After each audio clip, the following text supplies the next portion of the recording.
Glória ao Pai, glória ao Filho e glória ao Espírito Santo de Deus, que vai nos dar a palavra hoje, que está em João, no capítulo 1, no versículo 29 e 30. Diz assim: No dia seguinte viu João Jesus que vinha para ele e disse: Eis o Cordeiro de Deus, que tira o pecado do mundo. Esse é aquele em que eu disse: Após mim veio um homem que foi antes de mim, porque era primeiro do que eu.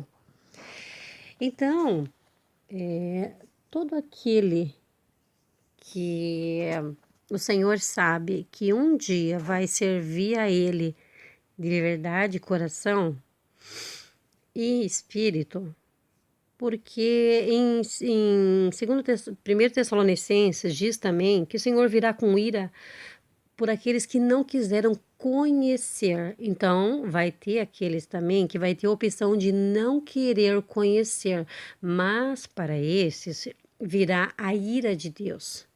Então, essa palavra está dizendo para os filhos, aqueles que vão aceitar Jesus como seu Senhor e Salvador, porque uns vão querer e outros não vão querer. Então, aquele que vai querer, ele vai saber que, primeiramente, a Bíblia ela é verdadeira. Ela foi inspirada pelo Espírito de Deus através de homens de Deus que foram inspirados, esses homens de Deus, pelo Espírito de Deus, para ter essas revelações das palavras. E muitos também, né, pelos servos de Deus, pelos apóstolos. Então, quando você crê que Jesus é Salvador teu, o Espírito Santo começa a habitar na tua vida. E ali o Espírito Santo, que é o Espírito da verdade, ele vai testificando, ele vai confirmando no seu coração, na sua alma e no seu espírito, que Jesus é aquele que tira o pecado do mundo. É aquele que João está dizendo. Antes de mim, ele já existia. Mas Deus revelou a João: eu vou enviar o meu filho e ele virá para salvar o mundo, tirando o pecado deles. Então, João testifica dizendo isso. Esse aqui é o Cordeiro, ele que vai tirar o pecado do mundo. Então, não que seja exatamente do mundo todo, mas para as pessoas que crê nele, confiar nele e ter ele como seu Senhor e Salvador, será tudo confirmado pelo Espírito. Porque Jesus, em 1 Timóteo, no versículo 2, no capítulo 2, versículo 5, diz assim, que somente há um Deus, que é o nosso Deus Pai. E existe somente um mediador, é aquele que intercede, aquele que leva ao Pai. Esse é Jesus Cristo, o Filho dele.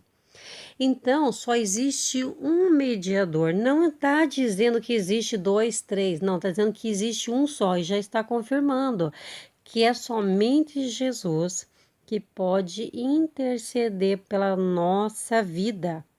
É somente Jesus que pode te perdoar os nossos pecados, tirar os nossos pecados e levar a nossa oração a Deus.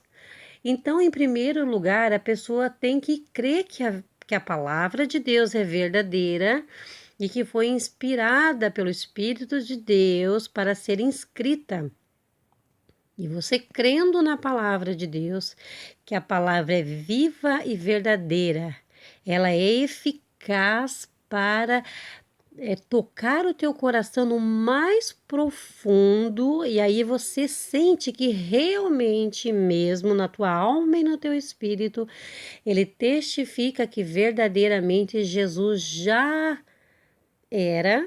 Jesus, antes da criação do mundo, ele ajudou na criação do mundo. Deus Pai primeiro criou o Filho dele. Depois ele criou daí as hostes celestiais, os anjos, os arcanjos, e depois ele criou também aí os dias da semana. Então diz que havia um arquiteto ali que ajudava, que esse arquiteto era Jesus. Ele ajudou a arquitetar, vamos fazer assim, tá. Ele ajudou o pai na construção do mundo. E o pai, então, elaborou tudo que nós temos no mundo. Os animais, as árvores frutíferas, o ser humano. Então, determinou, né, a lua para as estações, o sol também. Então, ele já era lá no princípio, antes que tudo fosse criado, ele já era. Mas o Senhor viu que era necessário mandar o filho dele, que através do filho dele, os escolhidos de Deus que vai crer no Senhor, e nós que cremos, ele vai vir para mostrar a verdade da palavra. Uma palavra que não estavam deixando ser pregada a verdade pelos fariseus que se levantaram contra os servos de Deus, mataram os apóstolos. Mas o Senhor é fiel e a palavra dele é viva até hoje. Tudo vai se passar, mas a palavra dele ficará para sempre. Então ficamos com essa reflexão sabendo que Jesus era lá no princípio, Jesus é hoje e continuará para sempre e virá com muito poder e muita glória. E aqueles que não quiseram saber de Deus irão sofrer amargamente o castigo da ira de Deus. Ficarão desesperados. Então, não deixe que isso venha acontecer na tua vida. Clame a Jesus, chame pelo nome dele, procure uma igreja mais perto da sua casa. Busque a presença dele, dobre teu joelho. Se você não conseguir dobrar teu joelho, clama em pensamento. Jesus diz que tu és fiel. Se tu és fiel mesmo, como diz a palavra ali, mostra-te para mim. Apresenta-te a mim, que eu quero te conhecer.